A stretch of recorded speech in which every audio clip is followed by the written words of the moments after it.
তিনটে ঝালমুড়ি তো? হ্যাঁ হ্যাঁ। আমি ঝালমুড়ি বানিয়ে দিচ্ছি। দাদা একটা ভেলপুরি। হ্যাঁ লোক ভালো আছে ও থাক থাক থাক না কি আছে, আরে তার থাক না।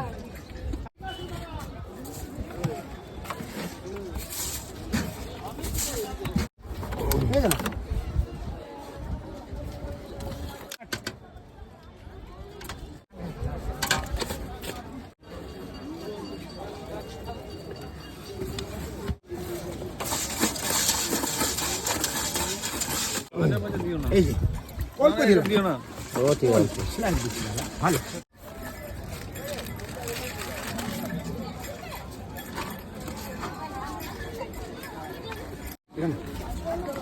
একটা ভেলপুরি আছে।